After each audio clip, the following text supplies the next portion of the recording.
measures in a naturalistic environment.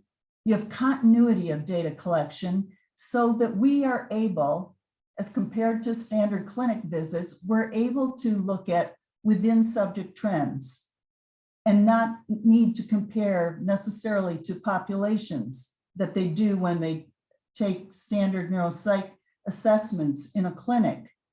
So additionally, this way we can look at variability in any one of these cognitive measures, because that sometimes is more predictive of an issue than the actual score on a cognitive test itself.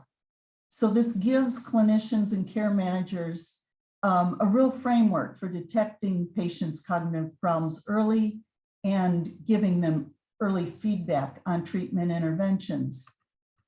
So a little more motivation. Why do we need this new kind of model of care?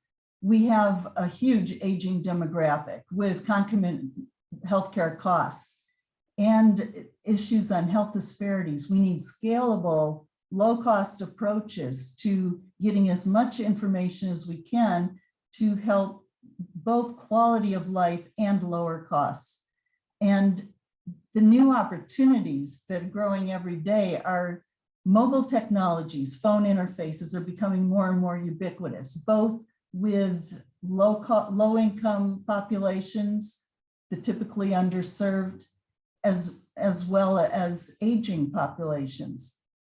Additionally, sensor improvements, huge, smaller, cheaper. We wear almost ubiquitously. The phone itself has many sensors embedded in it. Many people are wearing watches with sensors. And additionally, all the advances that have been talked about in big data approaches to analyzing this type of streaming data from the home. So if we think about how we can develop a system to collect all this data, analyze it, putting the user at the center for this type of monitoring, inferring a user model, and then being able to feed back this information to caregivers, family members, clinicians, as well as the individual themselves.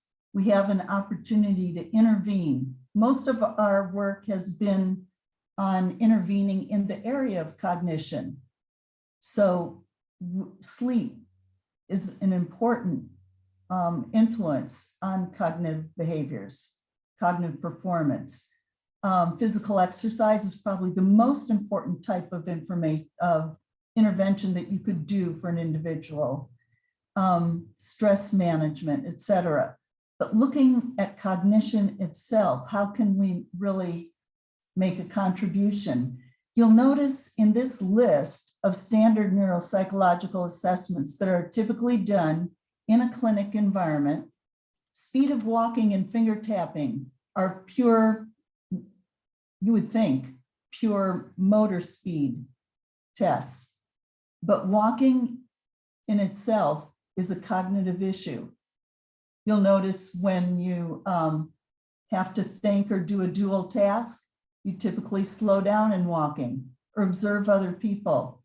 If you need to balance more in a rough terrain, your speed will slow. Finger tapping test is just how fast can you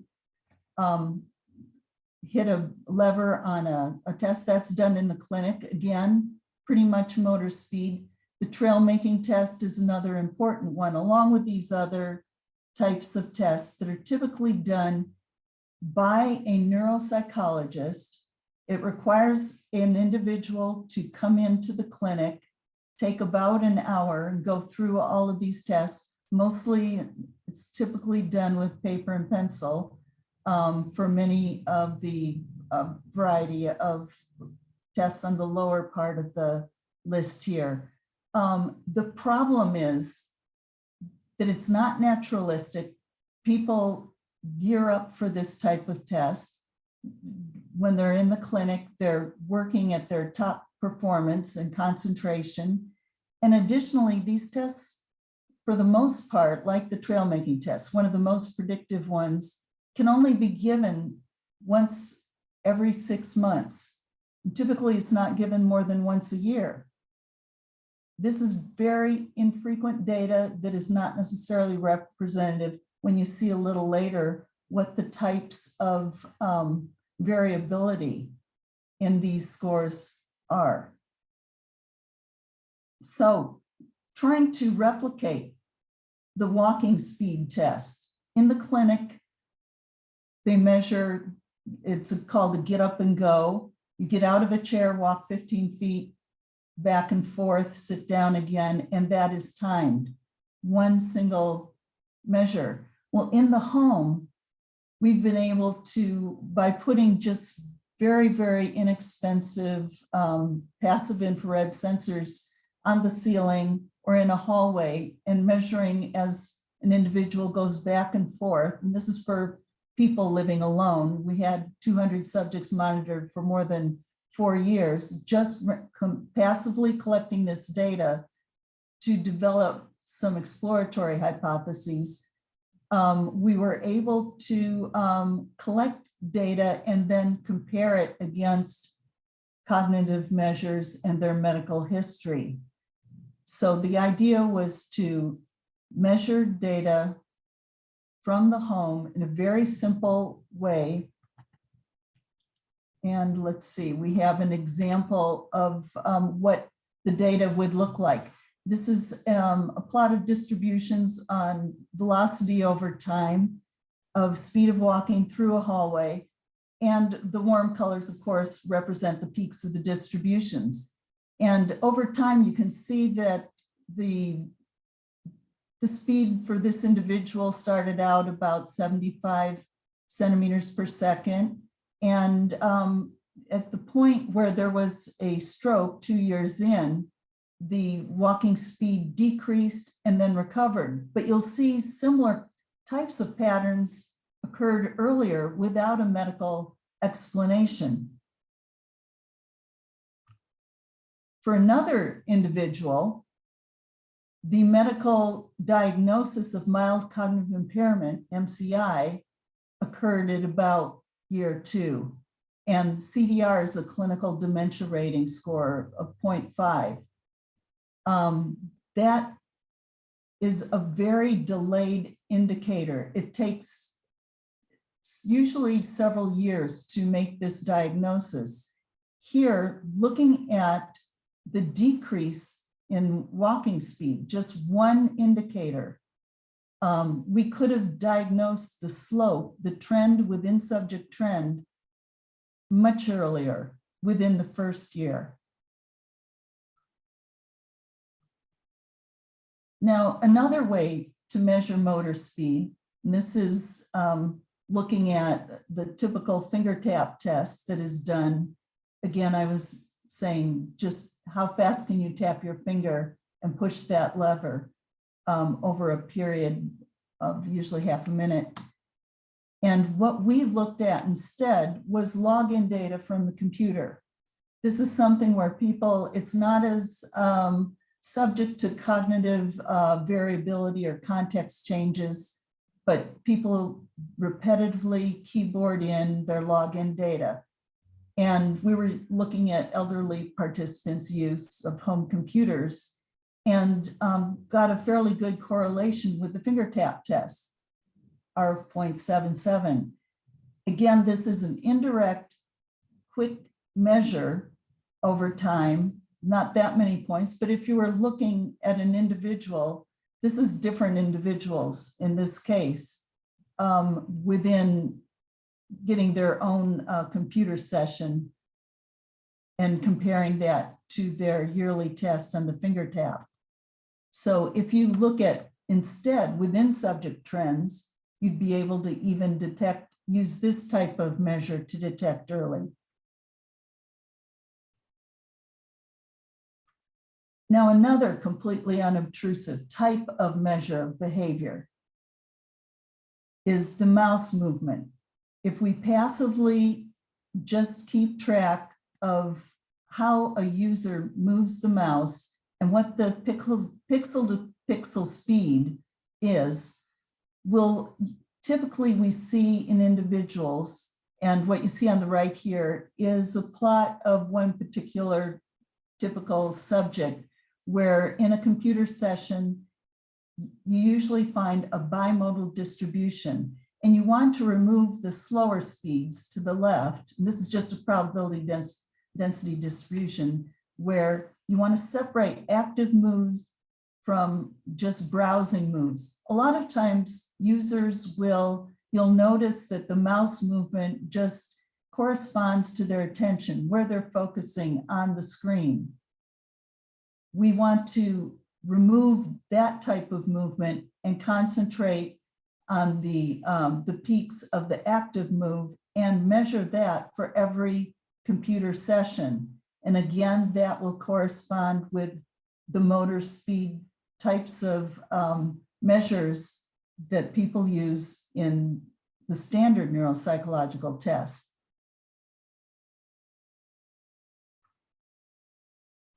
Other opportunities you have, if you're just looking at behaviors completely passively, you can look at linguistic analysis, either in writing or in speaking. We haven't looked at text analyses yet, but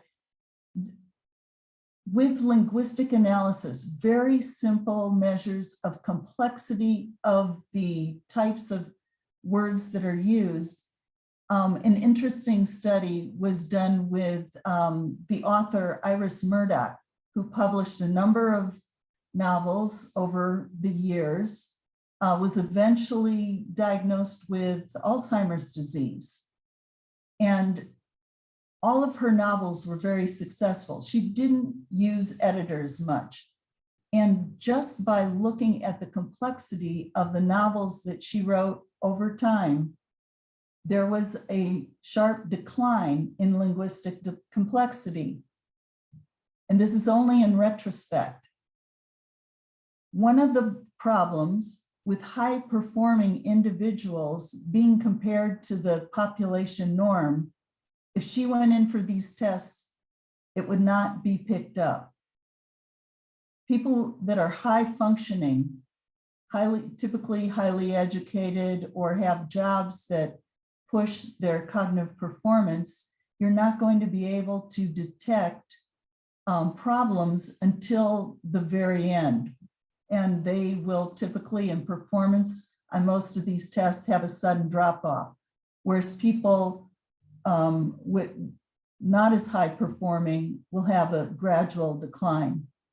So complexity is one area you can use for linguistic analysis.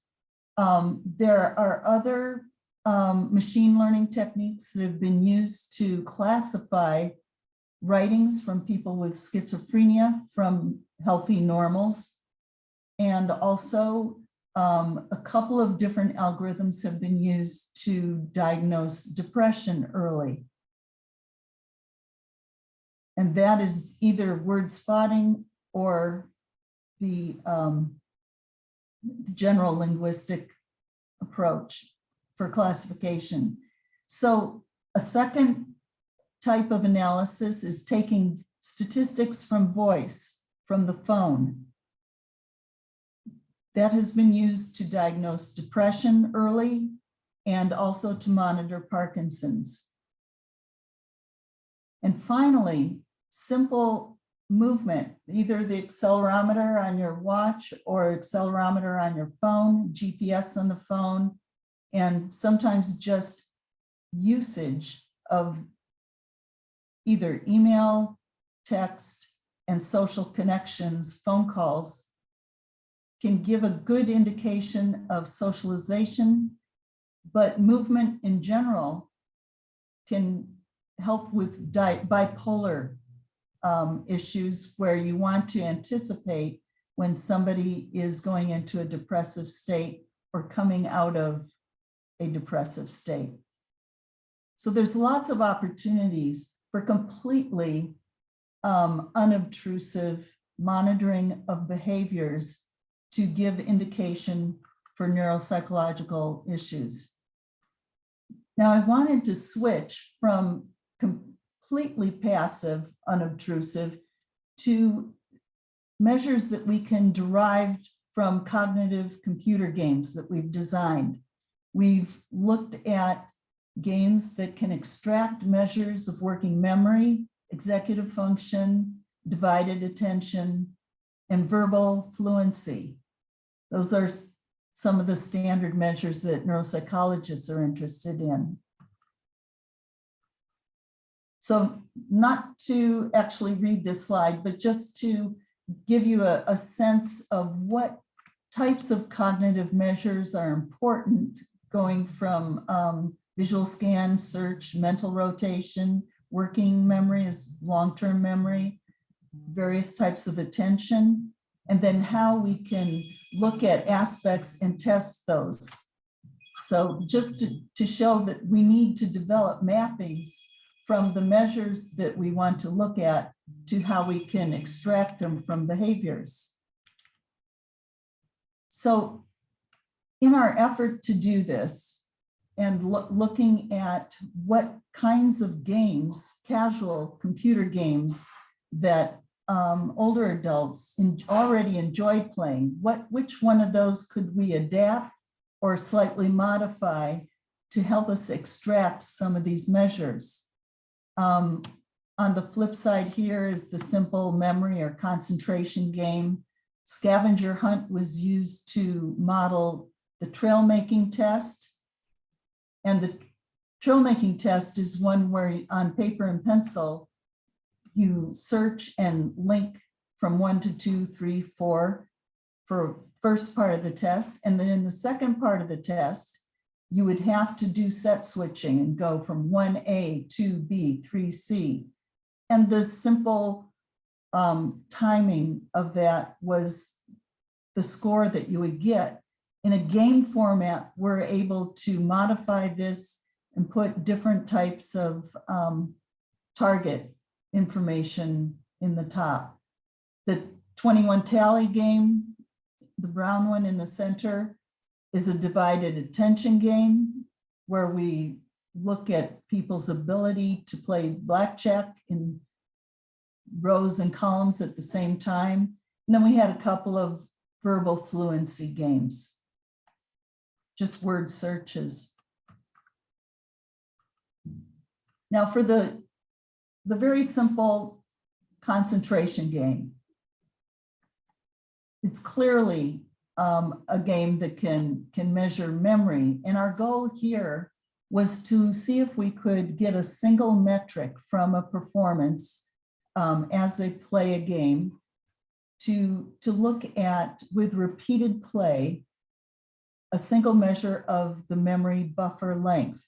So as patients would, or participants here, would flip over a card and looking back, how many steps would they have had to remember it to be accurate? And then looking at mistakes that are made, all the while correcting for chance, we can come up with memory capacity as the intervening number of events, the intervening time, and the memory load required to then model it with a Weibull distribution and get a, looking at the curve, be able to, with a single metric, characterize the memory capacity. And this is work by Misha Pavel. In our game designed specifically to extract a measure of divided attention, we looked, as I was saying before, at an individual's ability to play blackjack successfully and looking at rows and columns at the same time. And here we found that it really didn't matter how well they could play blackjack or their math ability, but rather we're looking at the success, the relative success. Was it equal on rows and columns? And then have a measure of their daily divided attention. And then we would use this as an example here in coaching and trying to improve divided attention. Now, the most successful game that we had in having the closest correspondent with a particular neuropsychological test was the scavenger hunt, where we would have strings of varying complexity posted in the white bar. And the goal for the user was as quickly as possible to find that string and click in order, B2, A1. Now you'll notice there were distractors here, and some strings like 1, 2, 3, 4 would be the most, the simplest and the least complex, and nonsense strings would require a lot more memory and more cognitive complexity, so that our analysis would be with repeated strings and repeated play and trying to make it fun and challenging. We had lots of prizes and feedback. We were able to separate out the time for recall, just to recall the next target, the time to search for a target, which would depend on the number of ideal targets as well as the number of distractors, and then the simple movement from one target to the next. So very complex strings would be heavy on the recall. Lots of distractors would be heavy on the search, and move would be for the very simple 1, 2, 3, 4 types of strings. The results that we were able to get comparing the trail making, comparing our modeled trail making score from the game performance over time to the measured score in a neuropsychological assessment, the open circles here at the bottom are where subjects performed more quickly because they were just doing trails, what's called trails A, the 1, 2, 3, 4, 5 on paper. Whereas trails B was the set switching, which took longer, but the correspondence that is shown here with an R squared of 0.78 is very comparable to what's seen in standard test reliability for trail making. So this type of, if you can get older adults or anyone to be able to, in neuro rehab, to be able to play this game frequently, you can do just as well as a standard trail making test in being able to monitor them. We also use data from the watch device and heart rate to look at ectodermal activity, which is sweat that relates to stress, and being able to feedback from electrodermal heart rate and heart rate variability, feedback information to individuals and classifying their stress in real time. So this is moving from pure behaviors to somewhat physiological. But again, if we look at the health coaching approach, we can be using this cognitive information to do early detection of medication interactions.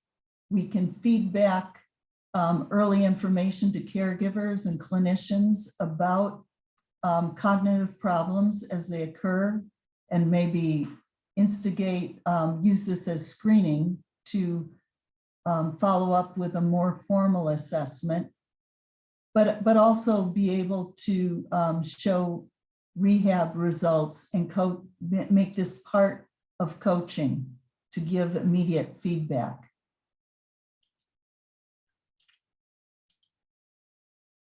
So in our laboratory,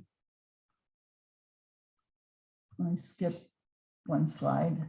In our laboratory, we're able to offer a variety of types of interventions: interactive video exercise, robotic interventions for socialization, as well as other networking for socialization, sleep management, etc., all relating to cognition. Another important aspect is to be able to communicate with family members, bring them in as part of the care team, as well as feeding back information to clinicians. So just to summarize, the expressed behaviors that are routine and in a naturalistic environment hold a lot of information about an individual's cognitive abilities and even different specific aspects of cognition. And the idea of monitoring in the home environment with these repeated frequent measures allows us to have within subject trends that gives earlier detection and more reliable detection than trying to compare results on an infrequent measure in a clinic to a population. The final point, this is a very inexpensive and scalable approach. And just wanted to thank members of our lab that have contributed to this and can take time for questions. Thank you. Thank you, Dr. Jimison. That was really wonderful. So I don't see questions in the chat. If you have a question, you can raise your hand. Maybe I'll get started. I do have a question for you. So what I think is really interesting is an application to optimize neuromodulation therapies using at-home monitoring. So for example, to treat chronic pain, you can use, you might have a spinal cord stimulation implant in you. And, some people feel relief, some people don't. Nobody really understands how to optimize those parameters. A lot of times patients get explanted because it doesn't work for them. And I know companies like Medtronic and Abbott and people who manufacture those stimulators are very interested to think about at-home monitoring and how can they use the behaviors to feed back to, say, the clinician and to better understand how to titrate the stimulation parameters. Have you thought about these types of applications or worked with, and same with Parkinson's disease and deep brain stimulation? So just thinking about optimizing therapy. Right. I think, for the applications that you mentioned, I think the stress monitoring is something new that is really very appropriate. It's difficult to measure with simple wearables like, these watches. Some have embedded electrodermal activity that is one indicator of stress, and almost all will have the heart rate, but to get heart rate variability requires very, very clean data. And you need to use the accelerometer to be able to clean that data, understand when the sweat may be due to movement and exercise as opposed to anxiety and emotional arousal. It's a little noisy and challenging at this point. If you're able to wear ECG leads, and it's a short-term issue, then you can get very reliable signals for heart rate variability and use that as your primary indicator. But in our case, with older adults, the skin is very thin, fragile. People can't wear these pads that stick to the chest for more than 3 days. So if you have a short-term type of intervention, that high quality data can be very good, or wearing the band, like some of these exercise bands. But generally, many applications, you want to minimize the additional work that an individual patient needs to do. So even charging these devices becomes a burden and people stop the intervention. The adherence falls off. Mm-hmm. It's a real challenge, but you know, a lot of this is very task dependent. Do you have a short-term kind of monitoring that you want to do, or is it a lifestyle of monitoring? Very, very different kinds of approaches that you might want to take. Sure.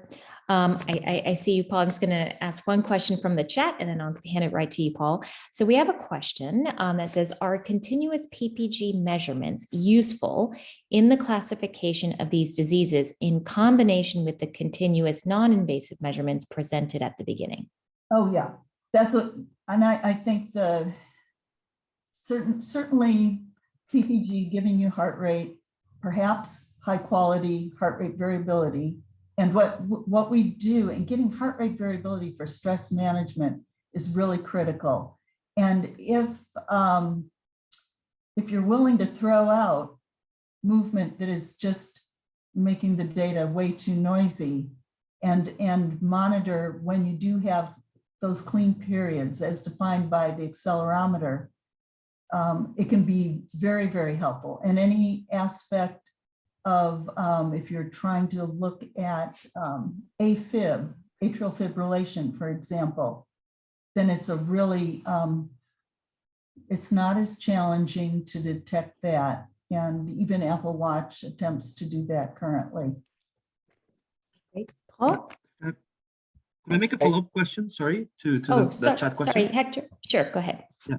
And what kind of states can a PPG measurement give you besides arrhythmia? Or is arrhythmia the main kind of indication that it's giving you?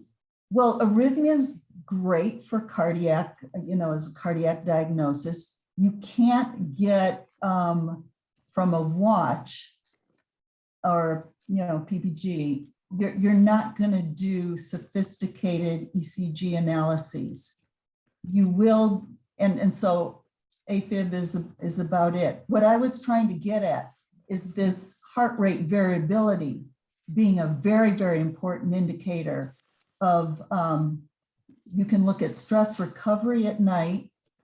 Athletes are using this right now in order to decide how to train the next day for general stress recovery. But for right now, stress is really under-recognized as an important indicator of health risk, that it affects all of our organs and basically all diseases, makes both quality of life and length of life issues really important. So using PPG for heart rate variability can be really critical and a very important indicator, but requires a lot of cleaning and analysis, and I think that's some future work. Thanks, all. Really appreciate it. Thank you. Paul? Hey, Holly, great talk. One of the things I think that's really exciting, at least from my perspective, is, you know, using these behaviors and being able to track and monitor them closed loop, right, to have just-in-time interventions. And so I wonder, have you or anyone else in this field yet like closed the loop for a particular application and kind of showed that, you know, if you provide that intervention just in time as it can be predicted when it should be provided from the behavior, that improves wellness or, you know, has some effect? Or is most of the work still kind of open loop? No, this is the whole approach with health coaching is for just-in-time feedback that does close the loop. So for example, if you're doing sleep monitoring and they've made some behavior changes to improve their sleep, you want to give them immediate feedback on, yes, it worked, and let's continue this particular approach, or feedback on exercise, their cognitive performance. They can look to see if they're improving with memory or divided attention. But yeah, your point is so important, because the things that are known and have been shown in studies is that tailoring to individuals with immediate feedback that is, you know, is their feedback, not just general education, improves the health outcomes. And so just-in-time feedback, which we've been trying to do with stress management, we've done with sleep and exercise, and cognitive performance. There have been a variety of studies that show closing the loop using health coaching techniques does improve outcomes. Maybe I can just follow up with one thing. So in terms of also closing the loop, I guess that, one parameter or is exactly what window in which you consider just in time, right? So I guess like in the sleep case, you're not waking somebody up, you're telling them when they wake up, right? First. And so how much research, or like when you think about optimizing the intervention, how much is known about how to do that, and how much has to be done just purely empirically? And yeah, no, that's a good question. It is very task dependent. Smoking is one area that has been heavily studied where just in time is critical. You want to catch them. So for health coaching, we do motivational interviewing. We need to know their motivations, why they want to change, their barriers to change. But for smoking, for example, or even weight loss, triggers, what's going to trigger them? So GPS, knowing when they're, for weight loss, when they're near Dunkin' Donuts or the, whatever their trigger might be, is when you quickly intervene, perhaps with a buddy, a call from a buddy. For smoking, you need to catch them at their triggers to be effective. Whereas, yeah, sleep, getting them the next morning is more appropriate. And exercise, not as critical unless they've made a goal to exercise at a particular time and you can intervene. So it's very task dependent. great, thanks. Great. So I don't see any questions in the chat. If I may just ask one more question while others might be thinking of typing. So you mentioned variability in the very beginning, right? So, a lot of these tasks and performance, motivation, attention depend on the time of day, whether they slept well or not. Have you thought about and explored all of these factors? Yeah. And when you look at correlations of performance metrics to sort of traditional tasks? Yeah, that's been fascinating because when we've analyzed time of day, it tapers off. People fatigue in time of day. And this is for older adults where it's going to be more observable. And just to link back to the standard neuropsychological tests that either go on for an hour or an hour and a half, people fatigue and you get much worse results at the end. And there's so many problems with what we're calling our supposed gold standard there, that even clinic visits are not reliable and introduce a lot more variability that way. But yes, there are definitely fatigue effects for time of day. But the interesting thing about people with cognitive problems and the dementias is that they are lucid some of the time and then regress. So being able to monitor that either by walking speed or how they interact with the computer in a computer game, we've seen, I'm thinking back where we saw the most striking difference was with executive function on a free cell, which is a solitaire game requiring a lot of planning. And we found that variability in their scores was even more predictive than their actual performance. And by scores, I mean our way of scoring was comparing motion, how quickly they were moving towards solution, not just a score in a standard game. We have a follow-up, kind of a related question is, can you detect the difference between fatigue and boredom? Well, that's a good question. There's a lot of confounders. When I should have emphasized this, because whenever you're measuring behaviors, there's context differences. And no, you can't, except that within a particular person, the motivations are likely to be more continuous than going from person to comparing different people. And the boredom effect can be averaged out within a person typically, but perhaps, yeah, boredom would happen over time. And I guess, one way to look at it, these are all very indirect measures, but they're free. The challenge is trying to, like we were doing with the mouse movements, how do you extract the meaningful part out of a lot of data that you're collecting? And if you can remove the boredom aspect, that would be really, really challenging, but helpful. Mm-hmm. So we have another question in the chat.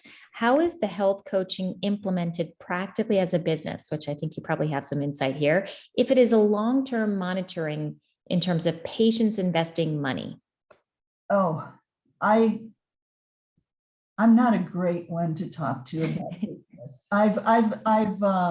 In this case, we had a project manager who was very natural and a software designer that wanted to start the business. One of the mentors, and we had at Northeastern University, and I'm sure this is true other places, I-Core is an NSF-sponsored initiative to help people take ideas, bring it to business.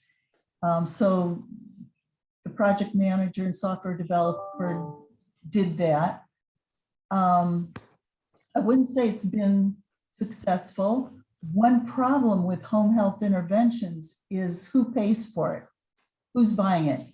If it's for older adults, is it the adult children that want their parents to have it? Do insurers think it's worth it? What's happened with a lot of disease management companies that try to target the high utilizers in medical care costs is that the purchasers expect, the medical centers expect it's going to save them money, and out of whose budget? And it's been very hard for small businesses to break into this area. It's much easier, we started working with Sweden and Finland, where the healthcare is more holistic. Anything that helps holistically, it doesn't matter, the budget is global from the county. So it's easier to have a business model for this type of care in countries that I would say have a more logical kind of approach to financing their healthcare. Okay. I don't see any more questions on the chat. I'm going to just open the floor in case anybody has a question. You're welcome to unmute and ask now. Okay. All right. Well, we'll have a chance at the end, hopefully. So I'll pass it back to you, Metin. Yeah, we will have a break and we will come back. Depends on where you are. I think it's the 17 minutes. Good. Okay. So 1:50 with the California time, and we will have a couple minutes break. And see you soon at the plenary talk by Paul Sajda. Okay. Thank you.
Okay.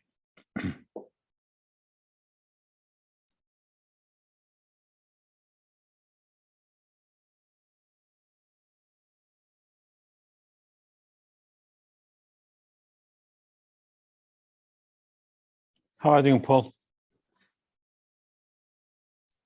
Excellent, sir. How are you? Wonderful. Good to see you. I see that some schools are closing a little early, right? Because Princeton just shut down for the semester because of COVID. So Cornell was yesterday.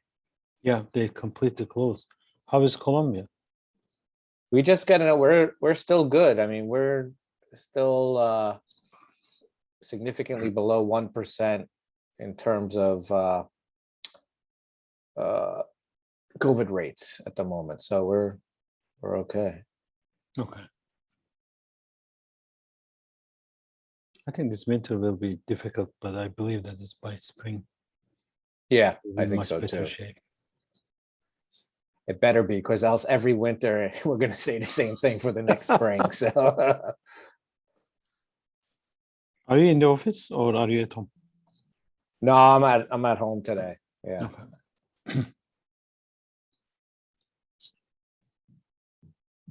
Can we have 1 more minute to go? Did you check your slides? Yeah, I'm ready to go whenever I can share whenever you guys are ready. Okay.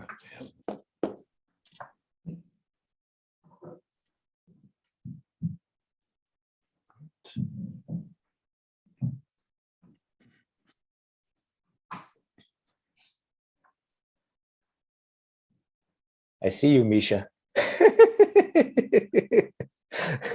Really? Get your head in. I met. Too bad we're not in Capri doing this, or actually even San Diego, right? Very soon, Misha. Very Trust soon. me. Just Yeah, wait very for good. I'm saving a lot of lime milk for you, Misha.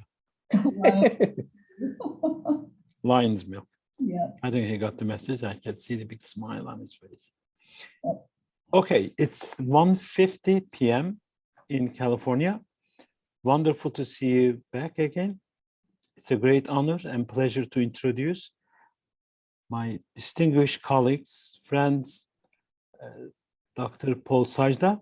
He's currently the endowed professor, Vikram Pandit Professor of Biomedical Engineering and the Professor of Electrical Engineering, as well as the Radiology at Columbia University. He's also the member of Columbia's Data Science Institute, affiliated with the Zuckerman Institute of Mind-Brain Behavior. I will not tell the years, but he received his BS from MIT, Master and PhD from UPenn, and his research focuses on what happens in our brain when we need to make a urgent decision, and also what processes and representation in our brains drive our understanding, underlying preference and choices, especially when we are under time pressure as usual. And his work in understanding the basic principles of rapid decision making in the human brain relies on measuring human subject behavior simultaneously with cognitive and the psychological states. He has developed novel systems. Actually, he is collecting the data or measuring the human subject behavior with to uncover the construct real-time brain-computer interfaces that are aimed to improving interaction between the humans and the machines. He has applied these platforms to understand how deficits in rapid decision-making may underline and be diagnostic of many types of the psychiatric diseases and also mental illnesses. He's a founder of several neurotech companies and works very closely with diverse group of scientists and engineers, including neuroscientists, psychologists, computer scientists, as well as the clinicians. He's a fellow of the several the institutes, including IEEE, AMB, SSS. He's currently the chair of the IEEE Brain Initiative, and also he's the president-elect of the largest, oldest biomedical engineering society in the world, IEEE Engineering in Medicine and Biology Society. We are delighted to have you here, Paul. You have the floor. Thank you very much, Metin. And I just wanted to, once again, thank the organizers, especially Gert, for putting this together, and all of the sponsors. I think this is just really a wonderful workshop and conference. And what I want to talk about today actually kind of overlaps a little bit with the previous mini symposium and this symposium, in that I want to tell you a little bit about systems we've been developing and evaluating clinically for closed loop, non-invasive neurotherapeutics. And so, I think one of the great things about this workshop was really, making it clear that one needs to consider the brain and the body, right? And when we think about BCI, we can actually put that in quotes, right? In the sense that there are lots of different ways to measure the state of the brain. And not everything has to be an electrode in the brain or on the scalp, right? There's not just, what's happening in the central nervous system, but the peripheral nervous system. There's, as Holly was talking about, behavior and ways in which we can infer that through what's happening overtly via our musculoskeletal system, what's happening in the environment. And the key, I think a lot of us believe, is how those measurements will enable us to close the loop, and closing the loop in a way that that allows us to provide an intervention that can, mitigate symptoms or improve performance. And this closing the loop is a non-trivial thing. Shree's on one of the folks who's leading this mini symposium. She's a control theorist, and as soon as you put a feedback loop in, there's lots of considerations one has to deal with. Nonetheless, there's this hope that closing the loop and actually having two controllers in this loop, one being a machine or decoding models, the other being our brain, that one, they can converge to kind of solutions to particular problems that help us as individuals and so forth. And so, there are different types of closed BCI systems. On the lower right, there's this idea of using kind of closed loop to either augment performance or improve interaction of humans and machines, right? So there's this kind of like a technology focused consumer performance optimization approach. And then on the other side, there's clearly, these medical applications. And I think we've talked about already that if we look at, for instance, the utility of using deep brain stimulation, and with that deep brain stimulation, instead of having that stimulation on, constantly, to actually deliver the stimulation based on the endogenous brain states of the individual. And there's a lot of different types of rationale for that. Everything from kind of engineering and hardware issues in terms of conserving battery power and so forth, but also the belief that our brain is highly dynamic, right? And so when we're hitting it with some intervention, the context in which our brain is at that moment in time, our brain state, will likely have a role to play in terms of how that stimulation affects us, whether it changes our brain through plasticity, whether it encodes memories, whether it actually causes some problem or deficit. So this idea of closing the loop enables us potentially to provide more precise stimulation and more personalized stimulation, because obviously our brains are doing very different things at very different times. My guess is that, on the West Coast and the East Coast, our brains are in different modes just based on the time of day it is. So, so I want to talk a little bit about how we can look at using closed loop BCI type systems particularly in addressing questions and issues in mental health, right? So probably not surprising to anybody, but mental health disorders are really the most costly health issue in the United States. In fact, some people are surprised to see that it's even more costly in terms of overall economic social costs than cardiovascular disease. Things like depression is really the leading cause worldwide of disability, right? So it's a huge issue in terms of a global burden of disease. And, back, as many of you probably remember, when President Obama launched the Brain Initiative, it's already, 8 years ago or so. One of the real rationales for this, right, was to try to do the science, both the basic science and the clinical science needed to improve and help mitigate mental health disorders. And I think that if you take a critical look at the Brain Initiative, there's been some amazing science that's happened, basic science, and also some translational science. But what has been impactful yet in terms of improving, mental health of human beings, of us, it's still, somewhat unclear where we are, or we clearly have, let's say, a long way to go.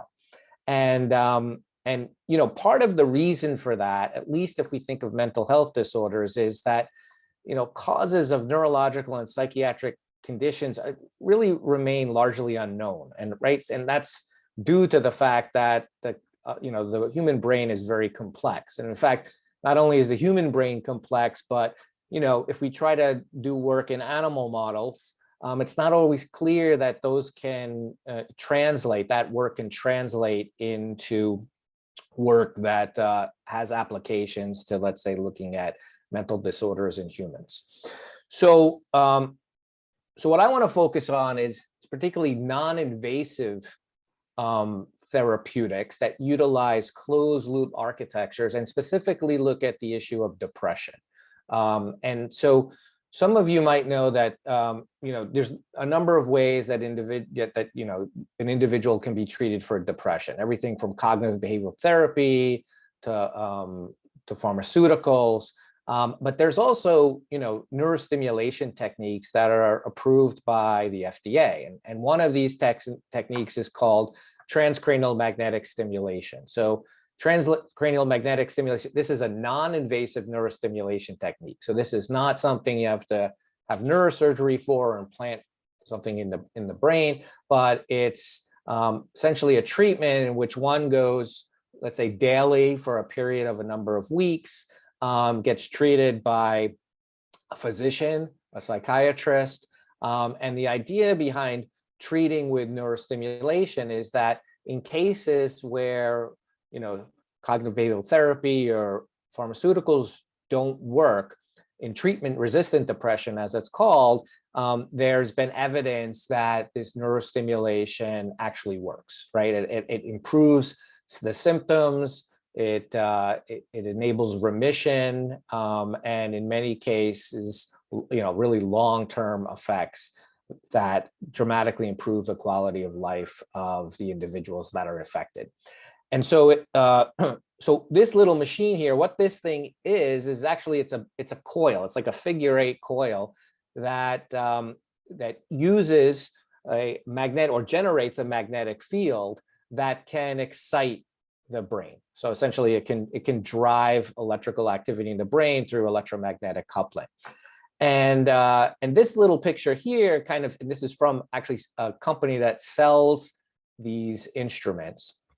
So one positions this, let's say, spatially over the head, and oftentimes it's put over prefrontal cortex and a part of prefrontal cortex called dorsolateral prefrontal cortex.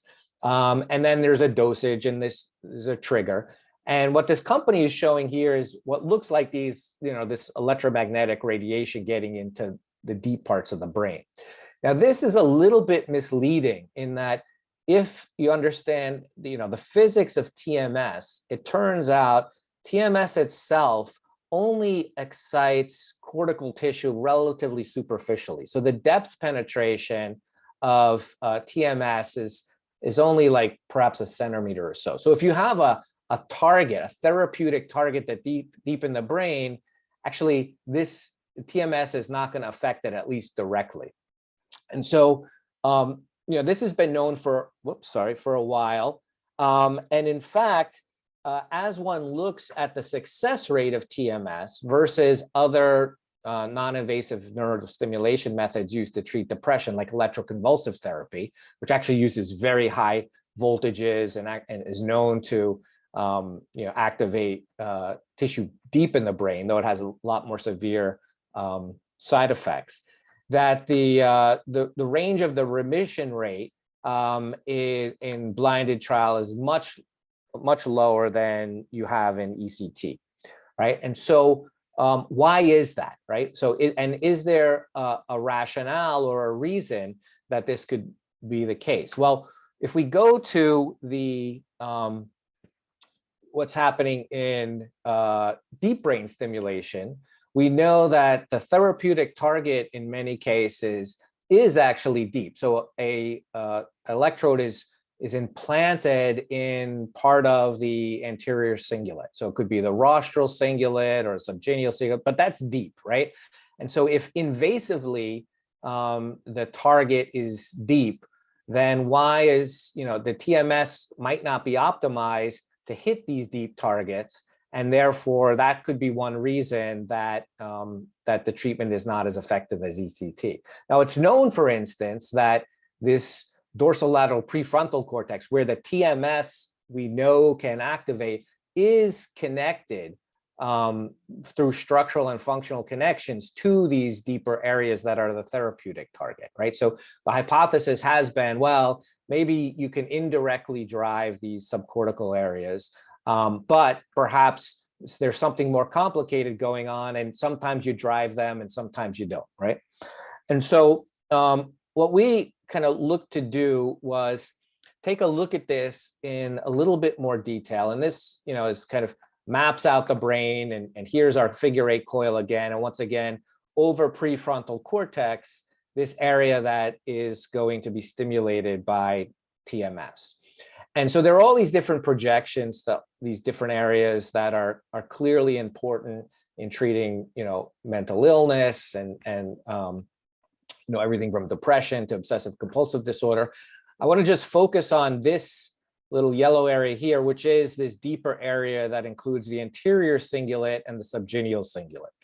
And so one hypothesis is that we know there are these structural connections, right, between this superficial area and these deep areas. But what's also believed is that there's, dynamic functional connectivity between these areas. And one hypothesis is that what indexes this functional connectivity are these oscillations that we see in the brain. And so one of the strongest oscillations in the brain is the alpha oscillation. This is an oscillation from 8 to 12 hertz. We see it very strongly in occipital regions of the brain, the back of the head, but it's also in prefrontal regions. And so, if I won't say that it gates, but I'll just say, let's say it's an index. So if we look at oscillations, right, and in particular, look at the phase of the oscillation relative to, let's say, the coupling between these two different areas, one hypothesis is that at a given phase of this alpha oscillation, these two regions are coupled, but not very strongly, right?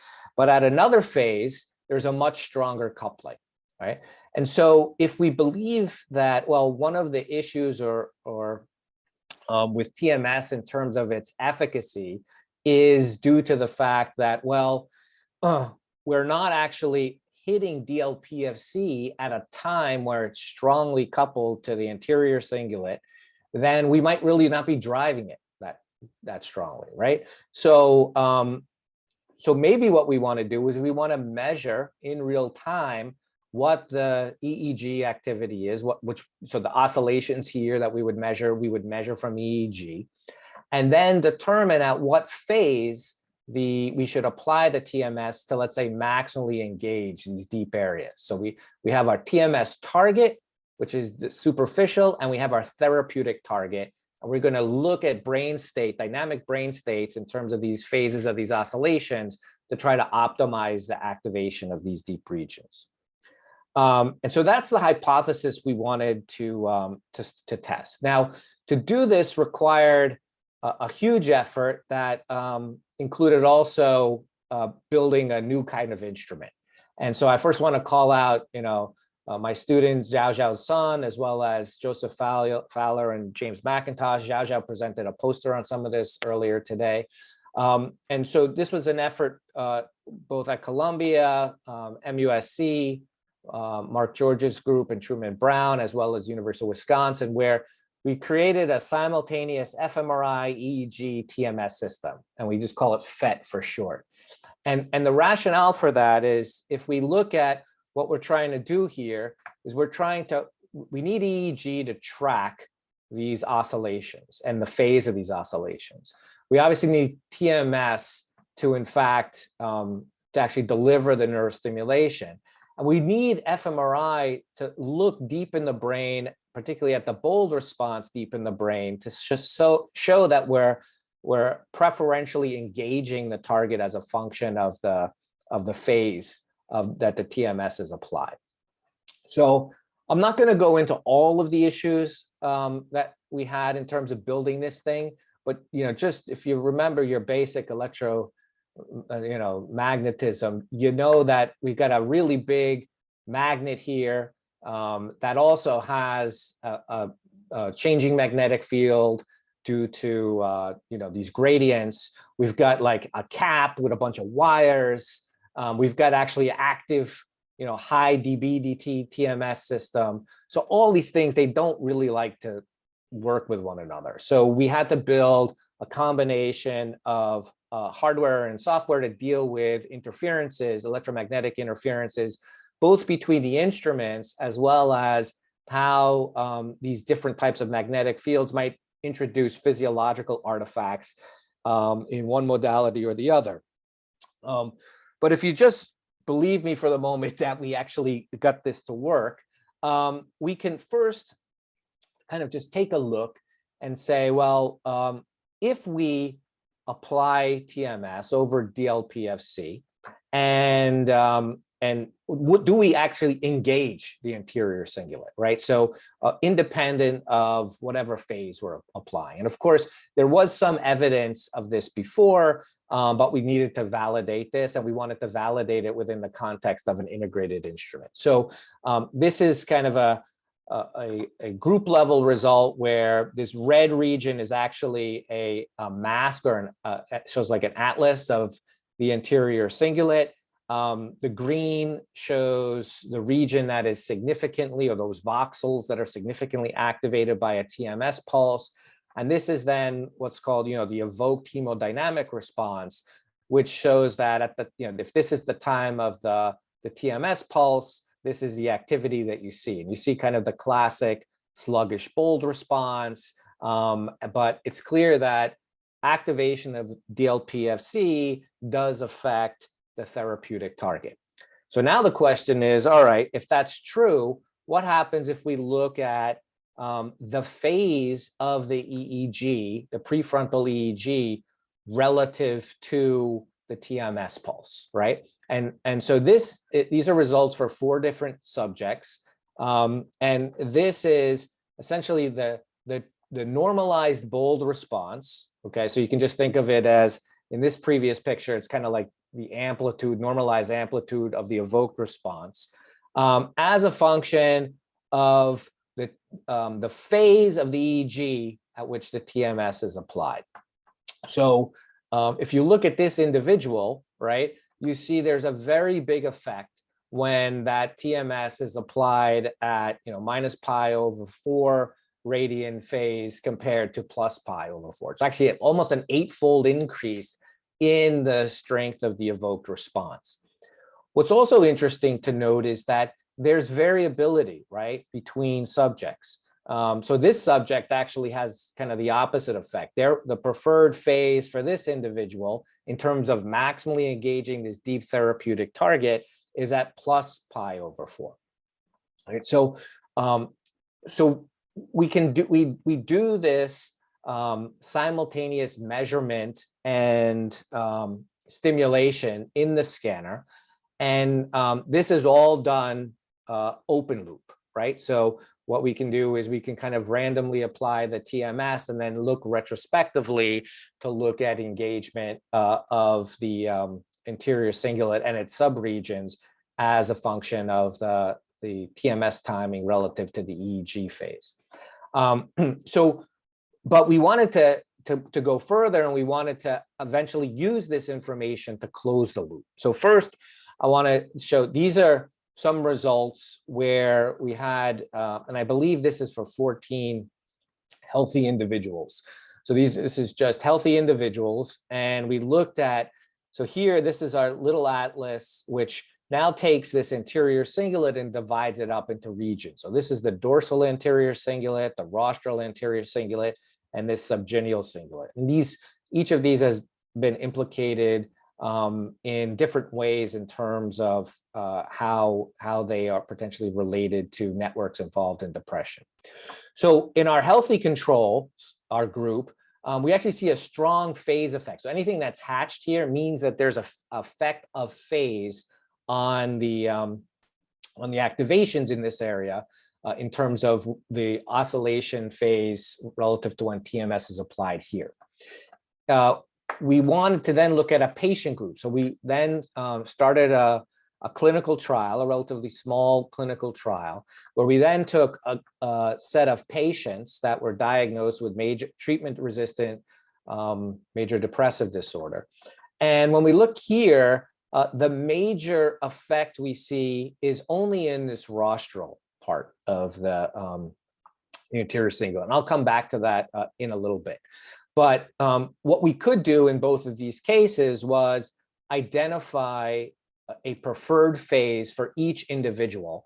And then we could come up with a paradigm where we said, well, if we know what their preferred phase is in this open loop case, we could close the loop. Now, we can't close the loop, at least in terms of looking at a treatment regime for healthy controls. Because what's approved for FDA treatment of depression requires repetitive TMS of about 20 minutes to half an hour a day over a 30-day period.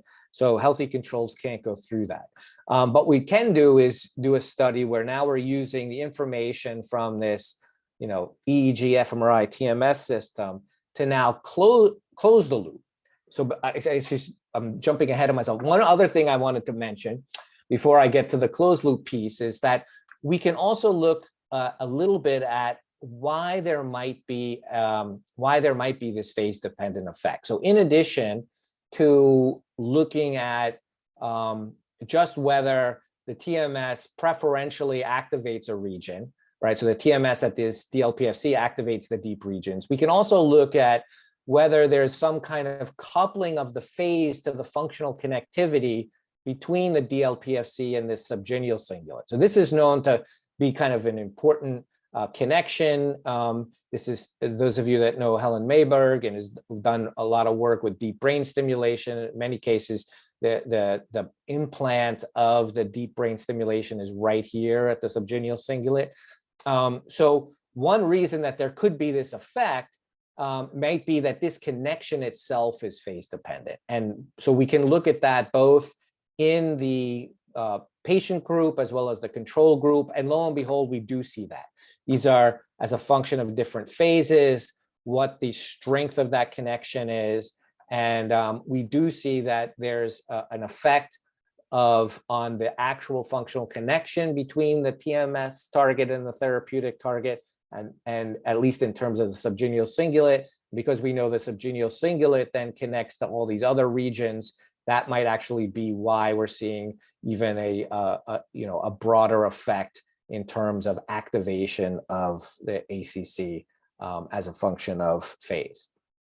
We can also, before I jump to the closed loop, we can even do some causal modeling. So one of the, I think the really cool things about now, if we can image both high spatial resolution, high temporal resolution using the EEG fMRI, as well as perturbation through TMS, now we have ways in which we can look more closely at causal relationships. And just two things I wanted to point out here.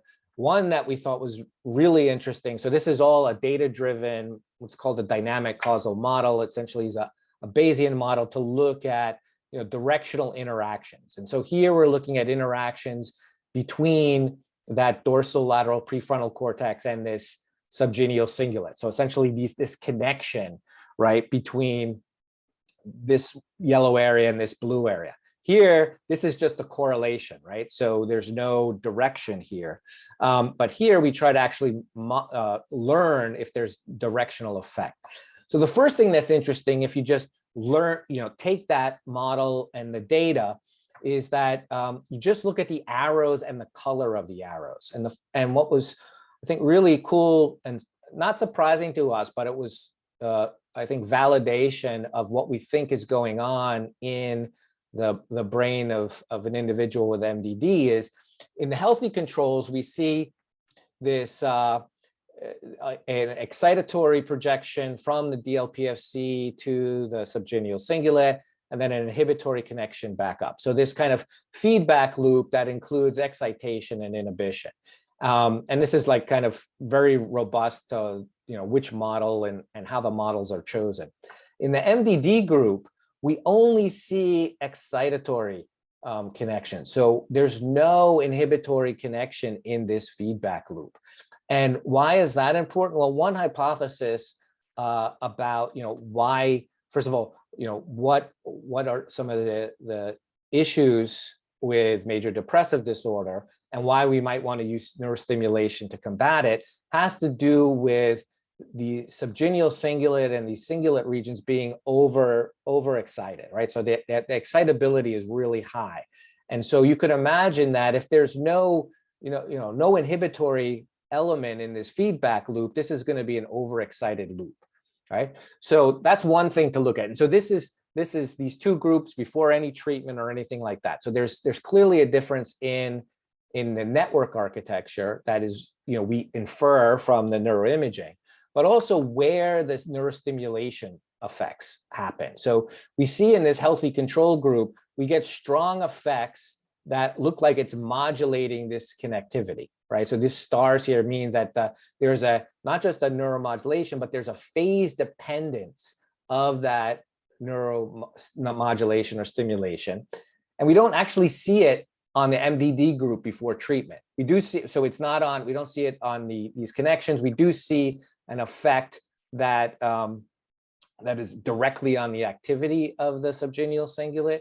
I'll mention this later on because once now we go through a regime of treatment, closed loop treatment, we expect this to change at the end of the treatment. So this then gets to the closed loop piece. So what do we do? So now we say we're going to create a closed loop EEG system. And this doesn't require, this fMRI piece doesn't have to be in this loop, and it actually wasn't for this current clinical trial. So this is a double-blind clinical trial that's being run at MUSC. And the idea is that a subject gets enrolled, they get this fMRI, EEG, TMS imaging, where we determine their preferred phase in terms of how the phase at which the anterior cingulate is maximally engaged. And then they go into one of two arms of the trial. They either go into the synchronized arm or the non-synced arm. And so they don't know which arm they go into, the experimenter, or actually the clinician does not know.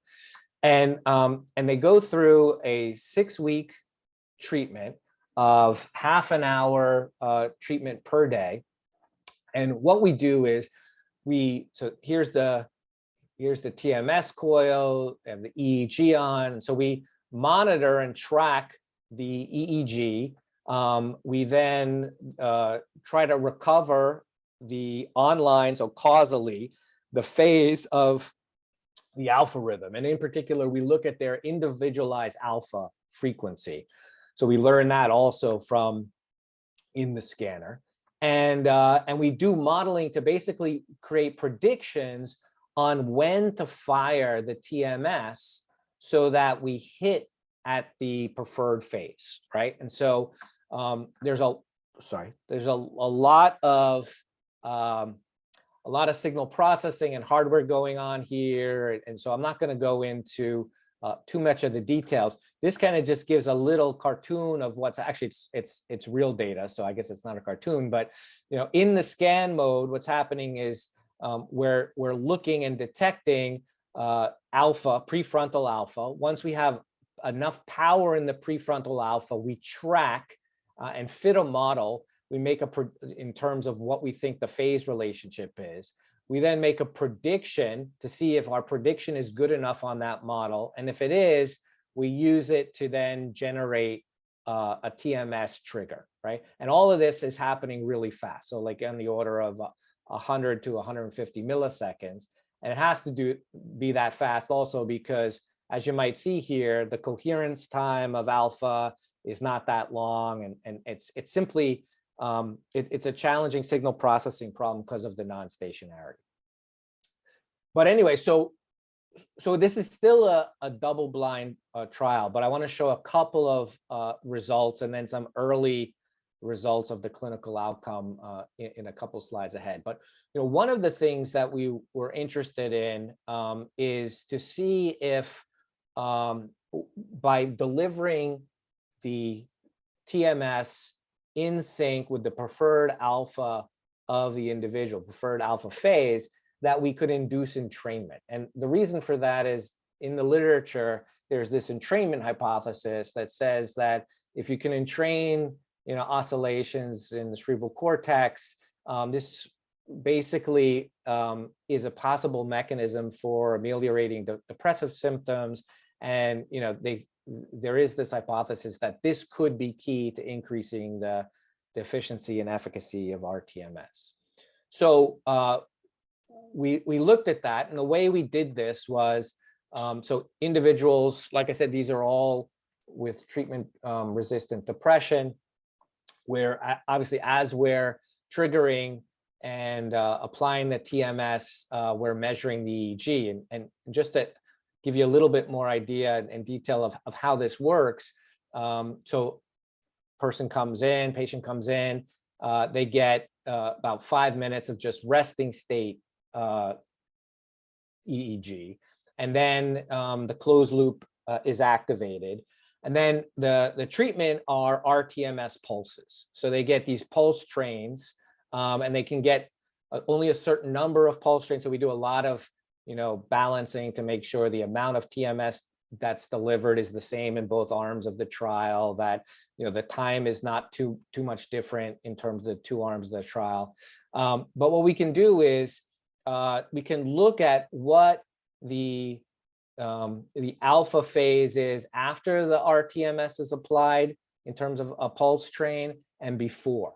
And over a session, so let's say over a half-hour session, we can use what's called the intertrial phase coherence, which basically just looks at the relative phase before and after applying the pulse, looks at those across all the trials, and we will then get essentially a vector that says, well, in this case, there's not a lot of coherence, so this vector is not very long, or there's a lot of coherence, right? So then the vector is very long. So essentially all these the pre and post trials are really entrained.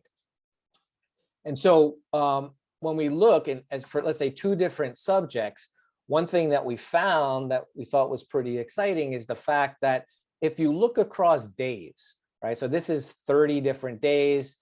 These are actually, there's weeks in here, right? So there's weekends. And for a typical sync subject, you get an intertrial phase coherence that increases over time, right?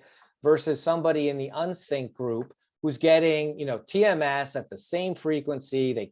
Everything is exactly the same, except the phase in which this TMS is triggered is random. It's not the preferred phase that we identify in the fMRI EEG TMS system. And so there's no change in entrainment for the unsync, or at least in this individual, but there's a significant change, and it's building over days, right? So this has to be a neuroplastic effect that's happening. It's not like, they have this and then it goes down the next day and it, kind of builds up again. And so it's not a transient thing or a session dependent thing. It actually is a neuroplastic effect. And if we further look at this in terms of, whoops, sorry, just jumped ahead here. Hold on, I think I'm having some problems. My PowerPoint.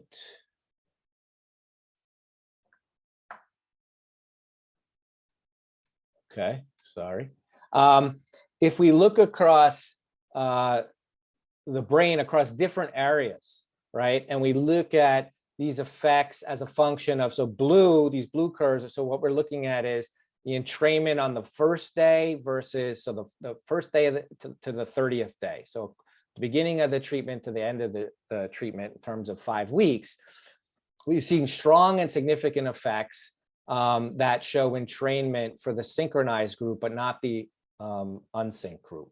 And those effects are not only over the target region, so the TMS target, but they're also over, for instance, regions that include the medial frontal cortex, right? So this is kind of regions that would, if you were an EEG person and looking for activation in the anterior cingulate, you would look at these electrodes. So there are effects that are even distal to the treatment, the TMS application. There's also even effects in the occipital region, which we have some theory based on network type effects. But anyway, so these are kind of intermediate results. Zhao presented a poster earlier of some other results that had to do with power changes. But how is this going to have any clinical effect, right? And so, like I said, we're still blinded. And so what I can do is I can show results without breaking the blind by just looking at this overall study and the 2 different groups. But I don't know, and we don't know yet which group is the sync group and which is not the sync group. So first of all, the overall study. So what I'm plotting here is, this is what's called, the Hamilton score, the depression score, right? So this is this clinical score used to assess the severity of depression. And so for this group in our study, they started out with a Hamilton score up here, close to average of 30. And afterwards, so if they completed, they're down here, that's closer to, 12 or so. So them going through the TMS, clearly TMS is having an effect, right?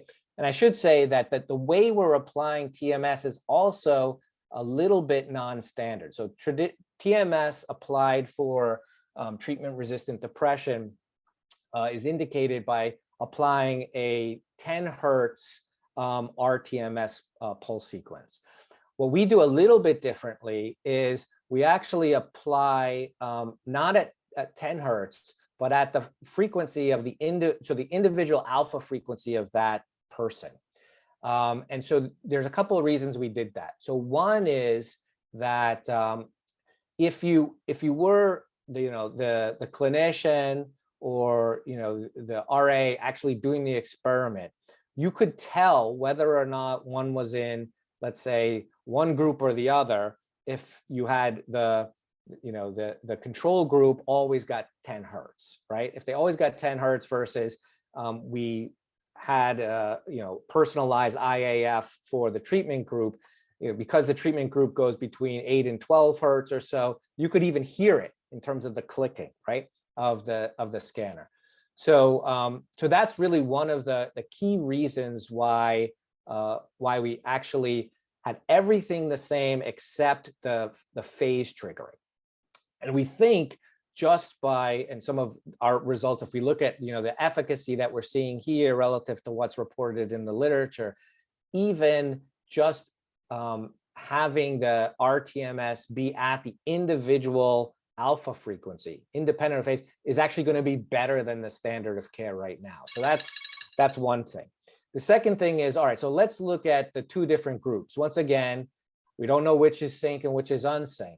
But what we do see is that if we look at how this Hamilton score changes, and we look at what's considered clinically significant for being a remitter, so being in remission, that in group, typically you have a Hamilton score that's equal to or under 10.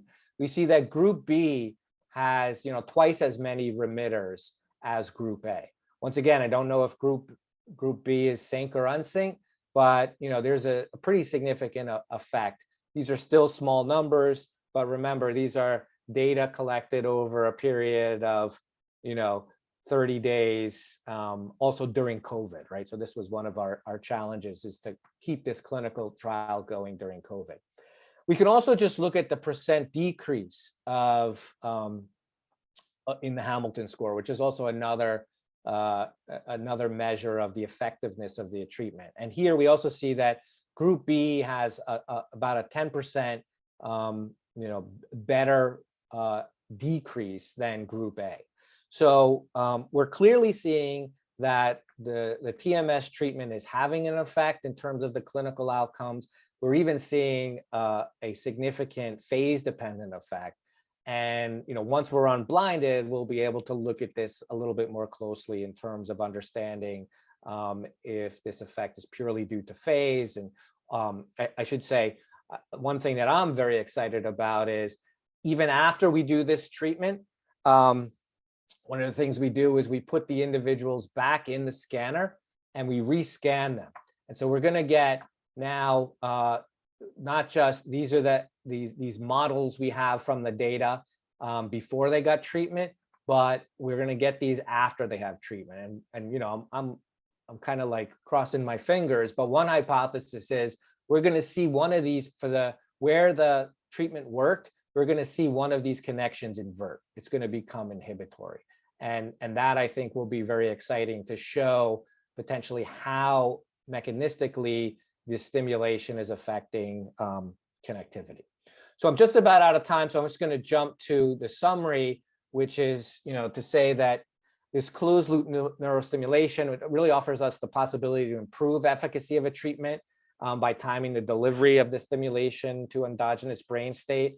And this multimodal PhET system, that's really like perturbation-based neuroimaging, can be used to identify brain states that maximally engage a given therapeutic target. I think, if you go to NIMH, they want to, and you're looking at neuromodulation for a particular, treating a particular disease, it's always about like, all right, prove that you have target engagement, so of the therapeutic target.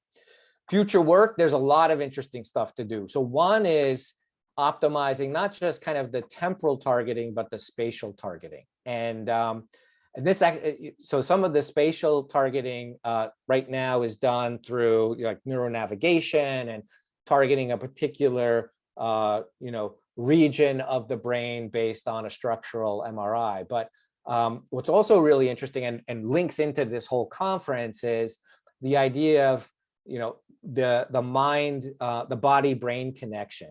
And so another kind of new result that has come out by a couple of groups is that it's clear that there's a circuit here that involves not just what's happening cortically, but also subcortically. For instance, engaging brainstem nuclei that are involved in regulating arousal and other types of neuromodulators, and that one could potentially use heart rate variability as a way to optimize the placement of the TMS coil. The idea being that heart rate variability is engaged differentially based on that sweet spot of the DLPFC that one hits, because now you're really aligned in terms of a circuit.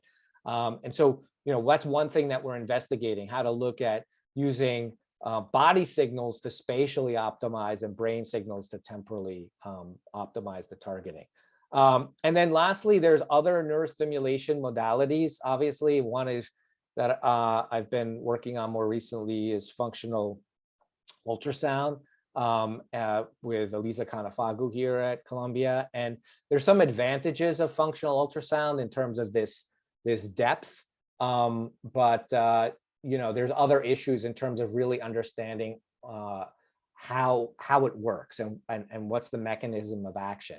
So, you know, the nice thing about a closed loop system, it doesn't just have to be used to optimize something like the depth or the engagement of a region, but it could also be used to optimize certain parameters of the neurostimulation itself, even if the neurostimulation is in some sense unknown in terms of the mechanisms of action.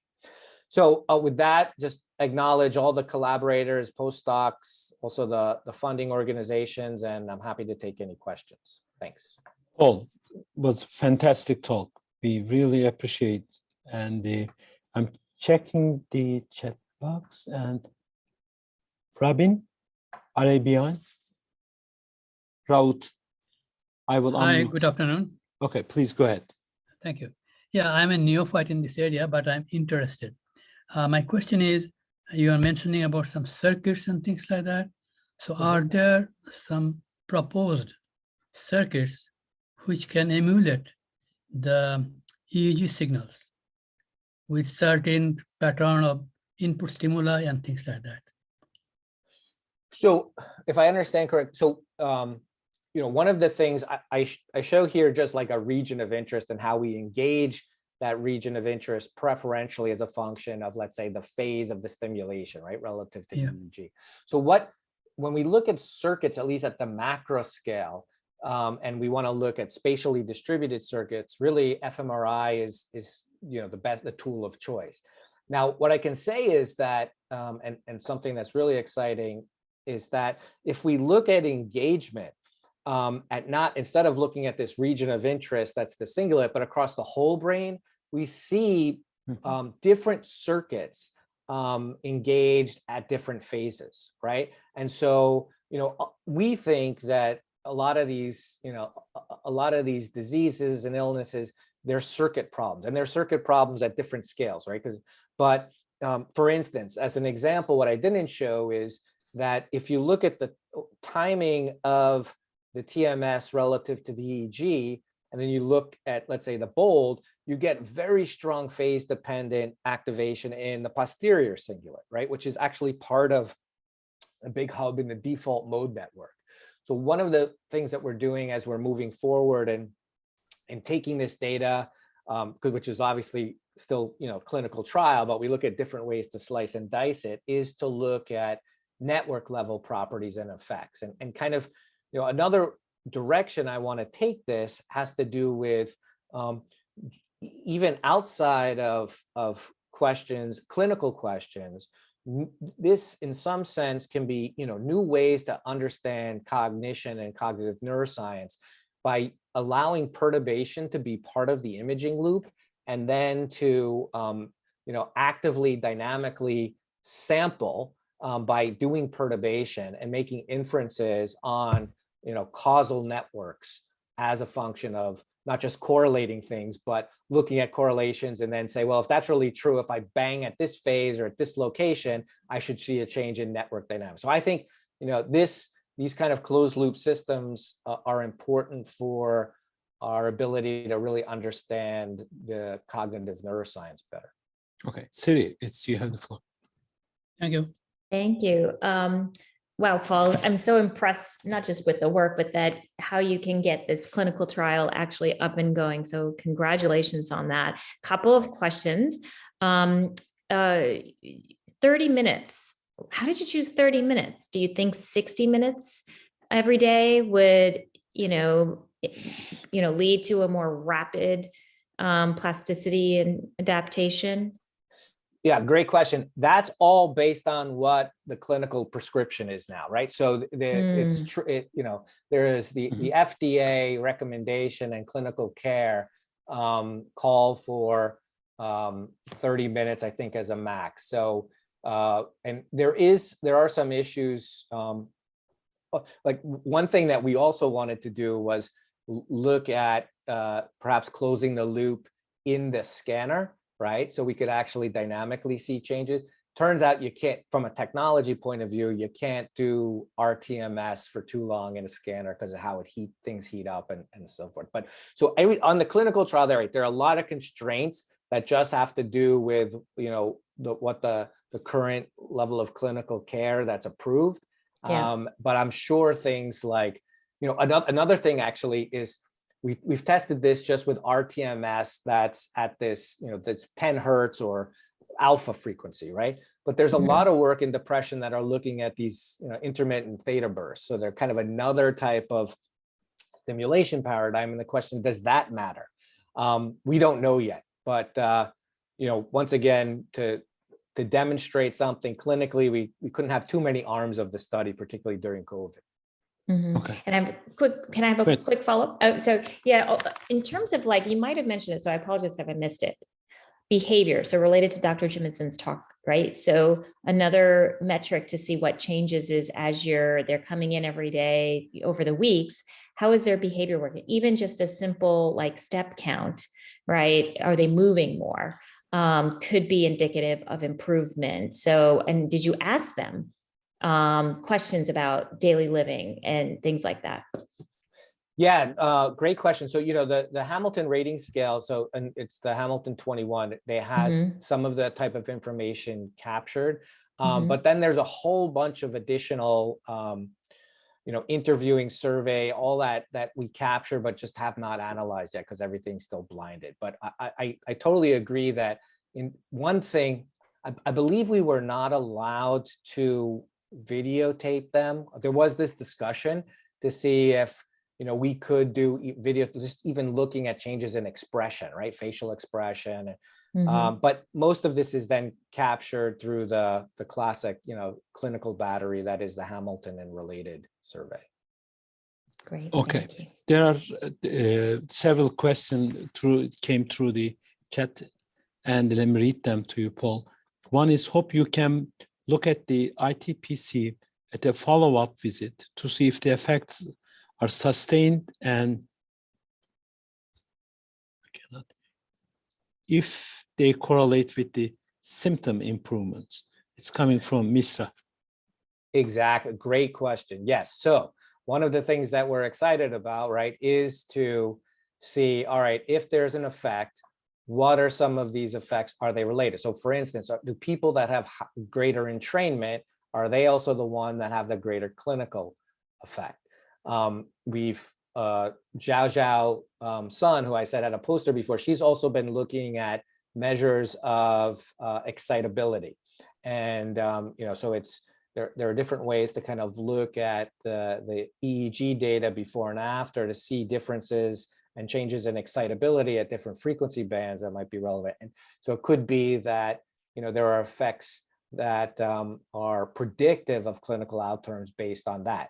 And what we're hoping, and this part of our analysis plan is, and anything in a trick in mental illness, particularly in depression, right, is that you apply the treatment and oftentimes it takes a week or 2 weeks, right, before we see any significant behavioral or clinical changes. But if we can start identifying biomarkers earlier on whether or not a given sequence or a given set of parameters is going to work, we can either decide to continue with them or we can optimize and change. So that I think is also one of the other ways in which we're looking at this is as a way potentially to optimize treatment in terms of just time it takes to alleviate symptoms through these biomarkers. Okay. Mahmoud asks, do you think these deep implanted devices can help in that depression remedy in near future? What limits, pros, cons you expect? Right. So remember, this is completely non-invasive. So there's nothing implanted here. And so, there is this kind of spectrum of disease in terms of the severity of the disease where, there are some people where the disease is such that only an implant is really going to potentially have any effect. But there's, an implant requires neurosurgery. There's a lot of issues in terms of, you obviously have to get instrumentation put into your body. This non-invasive method can treat kind of a larger fraction of individuals who might not be willing to get an invasive implant. But then, we hope to be able to use these types of methodologies on clinical populations in the long term, right? And I think Shri asked this maybe in a previous talk, which is, if you could optimize some type of at-home treatment, right, using these types of methods. Yeah. Once again, you're not going to get a TMS system at home, but there might be other neuromodulation that this could actually have an impact. But that I think is more down the line. That's 10 years out or so. Okay, I will unmute Michael Smith. Do you want me to read your question, or do you want to talk, Mike? Oh, first of all, I enjoyed your talk, Paul. Okay. Thanks, Mike. Yeah, hi. Just a question. Interesting approach. Could it be combined with different type of brain stimulation for control chronic pain for patients? Yeah, so that's a really good question. So I've been working a little bit with Elisa Canafago, who's looking at functional ultrasound for chronic pain.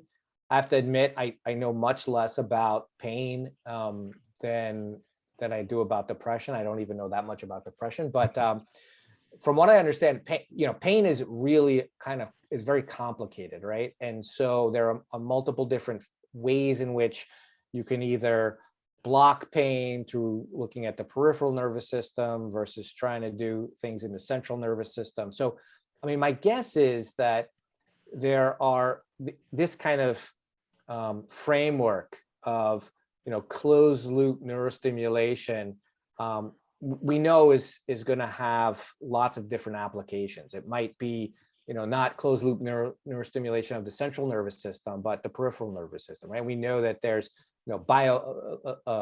bioelectronic medicine or Yes. whatever the current buzzword is, is really focused quite a bit on that. So I do think that there are these other applications that probably include pain. Okay. John, do you want me to unmute you, John Carmaker? Yeah, thank John. you. Yeah, Thank please you go ahead. for this presentation. I have a simple question. Did you interview your subjects, especially the control subjects, about how they liked the specific stimulations? And had they perceptions inside their brains caused by the stimulation? So the first one is, did you interview and ask how they liked it? Yeah, so with the control subjects never got the full closed loop treatment because that is not prescribed unless you have major depressive disorder, but they did get the imaging in the scanner that included single pulse, TMS. The way that is dosed in the scanner is it's dosed at, so you kind of figure out, so you put TMS over the motor cortex, right? And you change the strength of it until they can move the finger in the contralateral atmosphere. Then you adjust that to about 120%. So it's like 20% above that threshold. And then they go in the scanner, and this is all done. The biggest thing is they just hear the clicking, right?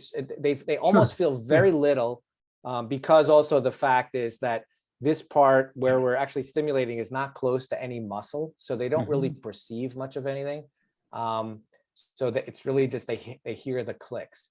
In terms of the treatment group, yeah, that's a full clinical battery, right? So there's a clinician, a psychiatrist, they get interviewed, they get their Hamilton score. So all of that is being tracked just like they were getting any conventional treatment. Plus there's additional questions asked. So I can't say that since it's done at MUSC and we're kind of keeping data still kind of separated and blinded.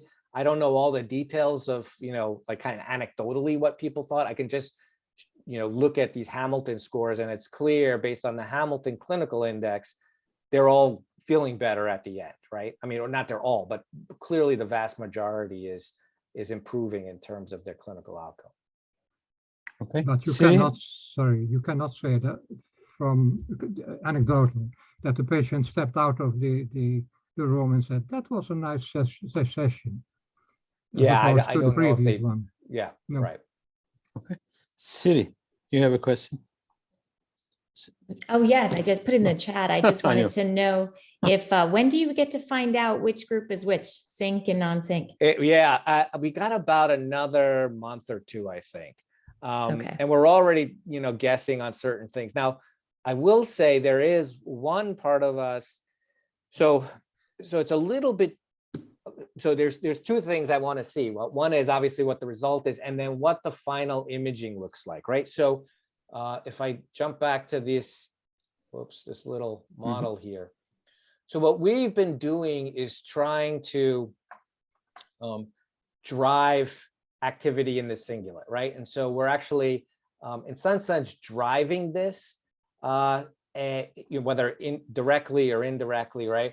And so the question is, should we be trying to drive this, or should we be trying to inhibit this, right? And there's, as we've gone through this trial, and because TMS, it's still unclear exactly the mechanism of action at the macro scale level, it's still possible that the groups could be flipped. We could actually be making things worse in the sense that non-optimizing it by, instead of inhibiting this to change this into a controllable feedback loop, we're actually making it less controllable. Now, I don't know that, I'm always trying to think about, all right, what's the different outcomes, and, if something is unequivocal, what could we use to, equivocate it or to clarify it? So I think a combination of how the network changed and how those changes relate to which group they're in is basically going to give us a very strong hypothesis test one way or the other.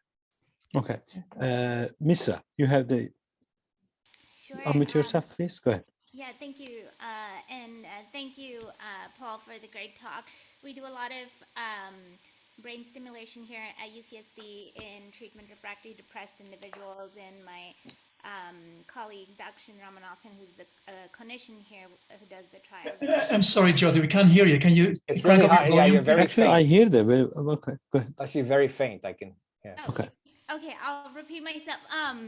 I heard that you do a lot of work With there deep at brain UCSD. stimulation. Yeah. Yes.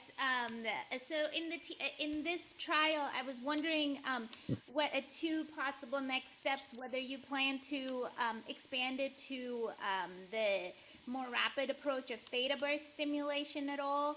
And secondly, we've been thinking about having synergistic cognitive activity, and that would put oscillations in very specific evoked states that could then also be entrained. And what your thoughts about that were? Yeah, I mean, two really great questions, I think.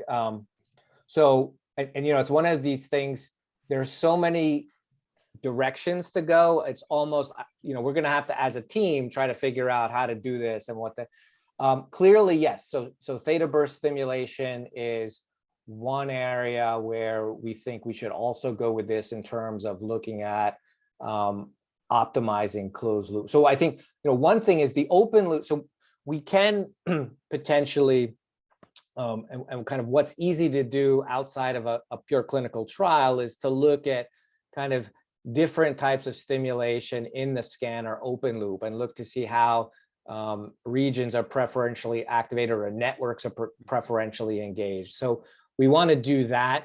And I think we would do that obviously before running a clinical trial. The other thing is, and which I think is super interesting, right, is the context in which you deliver this, right? And so, we always think of, all right, the person is sitting there in their resting state, whatever that means. But is that the right thing to do? I mean, there's a lot of evidence, right, in that, at least for some of the neuromodulation methods that don't directly drive the brain, but maybe modulate, like TDCS, or that what might be critical is engaged in a task while the stimulation is delivered. So yeah, that's another definitely high on the list of kind of avenues to go with some of this. Okay. Any other questions from platform party or through chat? I don't see any. Siri, do you see anything else? I think we covered all the questions and everything. I raised my hand, Metin, so yes. Okay, Gert, you're the Yes. last. So first of all, Paul, I'd like to commend you on a really great talk. And from the number of questions, you can see this really at the core of this conference, right? You cover all the angles, and Yes. getting at closed loop Absolutely. biofeedback is really at the core of what we want for those non-invasive and very powerful therapeutics. A question about so you say this is well, definition non-invasive, whereas unobtrusive. So having an MRI machine around our heads is not something that we can really afford, right? We can't really walk around with an MRI around us, right? But so EEG and even the I guess the coils is something that can be worn. So to what extent do you need the MRI? And the MRI was more used. The fMRI was more used towards calibrating and understanding the effect, right? So for the actual finding what the phase is, basically to couple your alpha activity with stimulation pulses, that's something that can be done without MRI, correct? And so then, so Yeah, that's what we do. Exactly. So that part, so exactly what you said, which is we calibrate, we identify the phase that maximally engages the therapeutic target. Then we have a different clinical system that's just EEG and TMS closed loop. And that, so, you know, it's absolutely correct. And I think, so I think the thing is, the fMRI then at the end allows us to kind of look to see how that engagement might have changed as a result of the therapeutics. But yeah, clearly it's not needed in the closed loop case. And I think one question is, you know, it's always, you know, being engineered. I mean, I'm an engineer, you know, by heart. And so when you think about how this would scale, right? And if you could do something like this in a broader population more cheaply, for instance, that allows us to engage in more naturalistic tasks. So we can really look at, all right, what's happening in my body, what's happening in the context of my environment, and when should I stimulate, right? Well, that's super exciting. And I think that there's, you know, the world of electronics and device development is going to get us to a place where we'll be able to make systems that are mobile, portable, non-invasive, that allow us to look at, you know, kind of the other side, which is we don't have, you know, quite as robust and sophisticated equipment, but we can put this stuff in naturalistic scenarios, and that naturalistic scenario itself might be so important to engage to having an effect being drawn out that, you know, that might be even more important than some big old fancy scanner. Thank you. If no other questions, it's almost 4:59. It's amazing. Look at the timing. Paul, never ever complain about my timing. Yeah, I never do. Always on time. And we started on time today. See, I see another hand raised though, but it took you 30 years, but Paul, I mean, we started on time, we are finishing on time. I'm sure Misha is smiling right now too, and as well as the group. Okay, this is a wonderful day. Siri and I, we really appreciate. First, these 3 exceptional talks, highly inspiring, not for you, Misha yet. Okay, and also the questions raised, wonderful questions, and the participation of our colleagues, and thank you so much. We really look forward to seeing you tomorrow. We start 8 a.m., right, Kurt? yes, same time, 8 o'clock. Yeah. It's California time. Yes. Thank you, and enjoy the rest of your day. Depends on where you are, and look forward to seeing you tomorrow. Thank you so much. Bye. Thank you. Thank you. Thank you. Bye.